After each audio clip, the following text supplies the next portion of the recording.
This chapter, chapter 9, is on helping.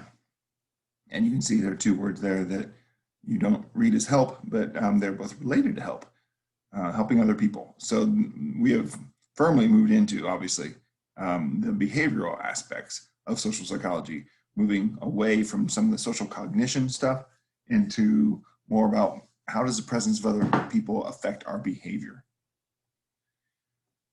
There are two different ways to think about helping. One, I'm going to talk about altruism first, the desire to help another person purely for the other person's benefit, with no hope, desire, intent on getting any sort of reward in return, or even in terms of like even feeling better. There have been a lot of philosophy folks who have argued that that doesn't exist in its pure form. In some way, when you help somebody else, you're hoping to get something back, even if it's down the line that you hope somebody helps you out later on. So it's an interesting debate whether pure altruism really exists. I like the idea of pro-social behavior, that's any helping behavior, any action that is intended to benefit another person. So that is probably a more practical way to look at helping behaviors that we engage in. There is an interesting evolutionary perspective on helping behaviors, and one is the idea of kin selection. And that's the idea that natural selection, the survival of the fittest, appears to support helping one's blood relatives' genes get passed on. So the idea of kin selection means that, well, actually, if we look at it in like animals, you can see that, I'm trying to remember all the different types of animals, an individual animal will put themselves at risk by alerting their entire group to a threat, even if that threat, if they're making a noise to alarm the rest of their group, even that threat means that they themselves could get killed or become prey.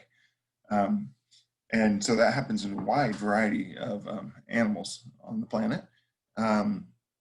We see it happening in people too, that people are much more likely to help their blood relatives.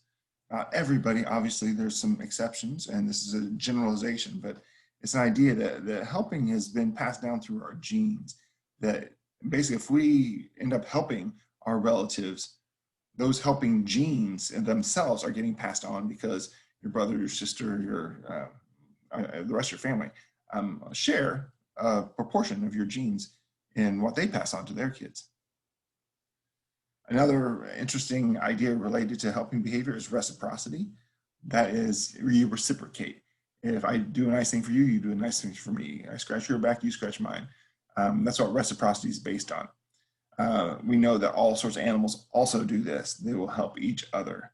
And it's interesting, I like the research, and if I can find the video, I'm gonna put it up on Canvas for you, that toddlers less than 2 years old, if they watch an adult like drop a pencil, will walk over and pick it up and hand it back to the researcher, which is a very different situation if they just see the researcher sitting at a desk and there's a pencil lying on the floor.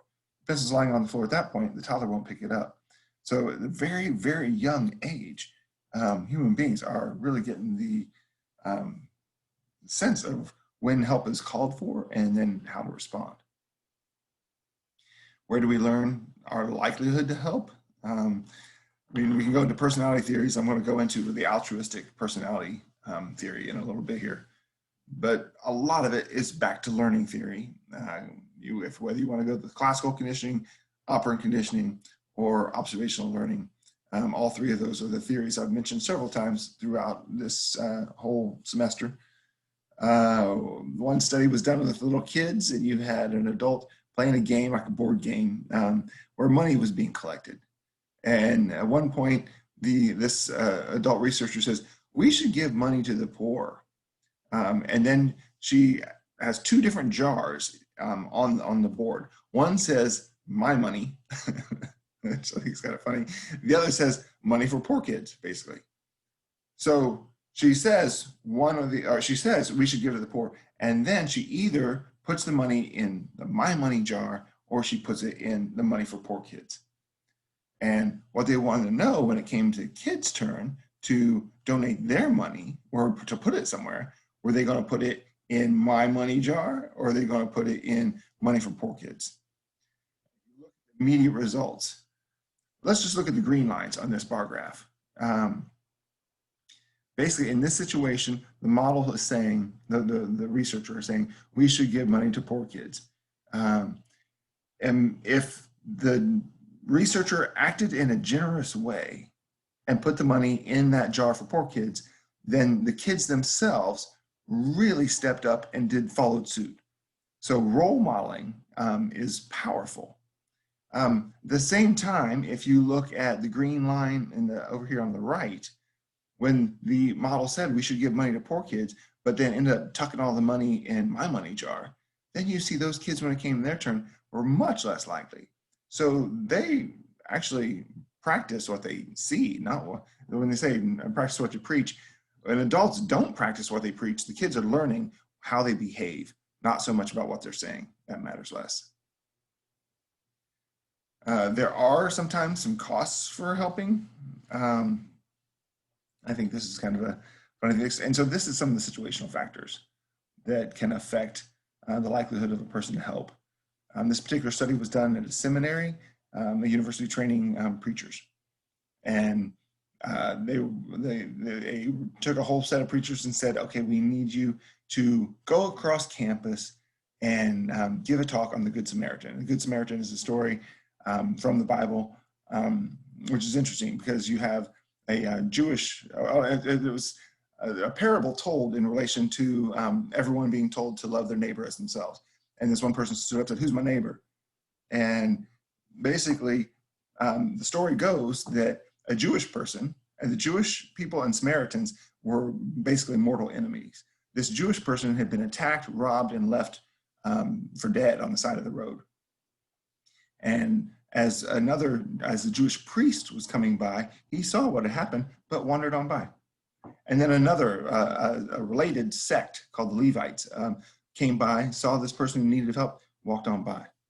It was a Samaritan, person who was despised by Jewish people, who saw this person who was Jewish needing help and went over and provided the help. So that's what the seminary students were asked to give a talk on. At the same time, you had a third of these students who were told, you have plenty of time to make it across campus. Some were said, you better hurry because it's going to start pretty soon. And another set of students were said, you're already late to this talk. So if you look at the Good Samaritan lecture in green and this bar graph here, what you find is these students were making it across campus, and in each situation, they encountered a person who was having a coughing fit and fell down on the sidewalk in this coughing fit. The question was, how many of these seminary students were going to provide help? And you can see if the need for the participant to be in a hurry was high on the right, very few times did they provide help. If the need for the participant to hurry was just kind of a medium amount, like it's starting in 5 minutes, you got a little bit more help. But only when there was plenty of time did these seminary students who were giving a talk on the Good Samaritan stop to help the person who needed help.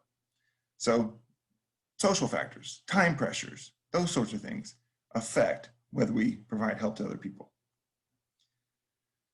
There's an idea that basically, if a person has empathy for another, then they're much more likely to help that person if they see them in distress. So that I have a scale here, some items from a scale that measures empathy. If you say that I feel like crying when I watch a sad movie, or seeing an animal hurt by the side of the road really upsets me, seeing other people makes me smile, then you're more likely to be an empathic person. And the question has been, do people help because they're inspired by their own empathy for other people, or do they help others because they feel distress when another person's in distress and they want to relieve their own pain? And that second model is called the negative state relief hypothesis, that we help just to reduce our own distress. That's the only reason I want to provide any help, because I feel crappy, because I see like stress in you. It's like, now I feel bad. I need to make me feel better. So I'll provide help. There have been several studies done, I'd like you to read about them in your book, where people see someone who needs help and they don't, actually they see someone who needs help, but they're told, we're giving you a pill here, which is going to freeze the mood state you're in. So if you're in a good mood, you want to stay in a good mood. You're in a bad mood, you want to stay in a bad mood. Nothing you can do is going to change your mood for the next hour. When people are told that, basically, if you're in a good mood, you want to stay in a good mood, and they see someone needing help, you get less help in that situation, providing some support for the negative state relief hypothesis. However, when you look at the meta-analysis, remember what that word was from chapter 1, that a meta-analysis is looking at studies and studies and studies and studies and studies, it's all piled together. What you find is that there's more support for the idea that feeling empathy is going to lead to help more than just a need to get rid of my own distress. Actually, we are way more likely to provide help to other people if we're in a good mood, but there is an exception. When we feel guilt, we do want to relieve our guilt. So actually, there's research to be done, that has been done, showing that people donate more to charity before they go into confession because they're feeling bad about themselves. After they go to confess to a priest, they come out, they don't have all that guilt built up in them. And if they're asked to donate to the charity, they're less likely to do it. The camera study is a favorite of mine. Imagine if you were out on campus and someone comes up to you with a real nice, expensive camera and says, hey, can you take a picture because I want to send this to my folks back home. And you step back, and they're on the quad, let's say by the statue in our quad. And you go to take the picture, and it makes a really funky noise. It goes, and the person comes up to you like, what'd you do? You broke my camera, and tries to make you feel really guilty. In that situation, and so many helping studies are done in this way, when the person who thought they broke the camera walks past someone who drops all their folders from a book bag, 80% of the time in that situation, they're more likely to stop and help that second person pick up all their folders. However, if someone says, here, take my picture, and you step back, take the picture, and there's no broken camera, the person feels no guilt. And when they go walking on campus and somebody accidentally drops their folders, when they feel no guilt, only 40% of those folks stop to help that person who dropped all their folders. A lot of studies are done in that way, where to see if you're going to provide help, you basically drop something, you show that you need help, and then they wait to see if you're going to provide the help. This is a model of when people are likely to provide help based on a whole story about Kitty Genovese, which actually, after further research, it indicates that has less support in the evidence that we have, but I'll let you read about her. But the model's still a good one. It's, and I have come up with the acronym that sounds like a Japanese word, NAIKI. And it's like the N stands for, do you notice an event? If you don't notice an event, you're not going to help. Do you interpret the event as an emergency where you need to provide the help? A, do you assume responsibilities? Like me, I'm the one who has to act. K, do you have the knowledge to do something? Do you have the, basically, the procedures that need to be done? And then I, last one, do you choose to intervene? There have been studies done on several aspects of this. The notice the event, the first letter, N. Sometimes people just don't even notice when people are in distress. And it's actually, if you look at this graph here, they have 3 different situations. So a person drops a pin, has a hurt leg, and they fall on their crutches or something, and they're asking for spare change. You can see where help was provided.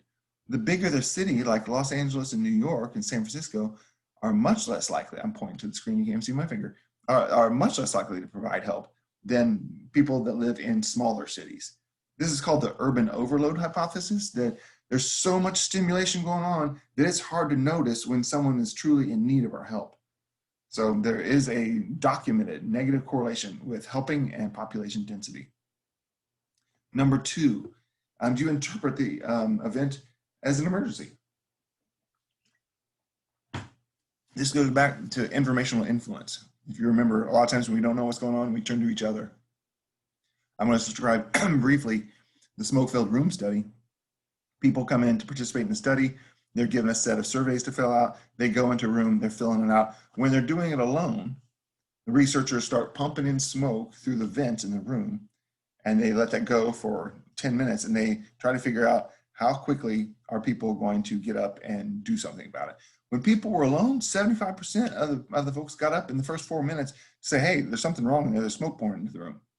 But if you put 3 people who are completely ignorant of what's going on in the same room filling out surveys, you're going to only have 12% of those folks get up and try to get help, try to help out the whole situation in the first 4 minutes. This smoke's billowing into the room. In addition, they did a third variation where you have 2 research assistants who were told, don't get up and do anything. And then a real true participant who was sitting in the room. The real true participant saw the smoke come into the room, looked at other people, and they weren't doing anything. They waited the full, on that only 10% of the people got up to help within 10 minutes. And the researchers said the rooms were so full of smoke they could barely see people, but they're just turning to other people. They're not doing anything, so I'm not going to do anything. A, do we assume responsibility? There's something called the diffusion of responsibility. I'm going to ask you to read the headphone study that's described in your book. But if you think of a diffuser, it's like a perfume squirter. It's kind of diffuses perfume drops everywhere. The same thing is to be said for responsibility when a crisis emerges, is that if you have a bunch of people witnessing a crisis, then the responsibility to act, a drop of it gets on me, a drop of it gets on you, a drop of it gets on that person, a drop gets on that person. And so the responsibility to act has been diffused. That's a problem, because then few people are going to feel like, I really need to do something here, and nobody's going to assume responsibility. You need to be able to, and if you know this research exists, you're much more likely to help. Actually, I mean, because of this, there's also something called the bystander effect, which is related to the informational influence here. We're just kind of looking to each other like, is this really something where I need to do something? No. And if there's more bystanders there are, nobody's doing anything, nobody gets help. If you're in that situation and there's a crowd and you need help, the best way to get it is to individualize someone, is to say, hey, you there in the white shirt, I need your help. Come over here, please help me out. That's the way to do it. Alternately, the most number of people you want to witness you needing help is one, just one person. Because there's only one person, there's no other place for that responsibility to diffuse onto. So you really only want one other person that's capable of helping if you yourself get in a crisis. The fourth stage, do you know how to help? And that will vary from situation to situation. And then the intervening part, do you that's where we start to think, what are the costs and benefits here? If I intervene right now, and so some people, someone has fallen on the sidewalk and there's blood, that could come with potential cost. So that last question, do you intervene, really involves an analysis of the costs and benefits of providing the help and intervening. There's some gender differences on helping. You can probably guess some of them. Traditionally, men help others in what they call hero ways, like risking lives risking their own life to help people in a crisis situation. But if you think about it, how frequently does that happen? Not a lot. Women are much more likely to help in relationship ways. That's necessary all the time. Grandpa has Alzheimer's and needs to be visited 3 or 4 times a week. Care for the elderly, care for kids, volunteering in the community. Women are much more likely to do that. So they are called upon to provide help a lot more, because hero situations just don't exist very often. Actually, if you look at studies in little kids, you don't see a whole lot of differences between boys and girls. So some of this appears to be socialized. I mentioned that there's an altruistic personality, and it's related to politics. If you are highly agreeable and kind of go along with things, and you have a high level of empathy, we call that the altruistic personality. If you say that being a moral person is important to you, then you're more likely to provide help when you see someone needing help. Politically, there are some divides there. Generally, what you see is that liberals are more likely to provide, political liberals are more likely to provide help to those who need it. People who identify as politically conservative are more likely to turn to the just world belief when they see someone needing help. And they go like, that person's in a crisis. I wonder what they did to deserve that. Again, if you think about the just world, bad things happen to bad people. The conservative mindset is like, I wonder what they did. So that's a factor too. which is interesting and it's well supported by research. That is the last slide I have for this chapter. I also want you to pay attention to autonomy-oriented helping and also the research on religion and the quest orientation in religion in terms of how it relates to helping. That's all I have for chapter 9.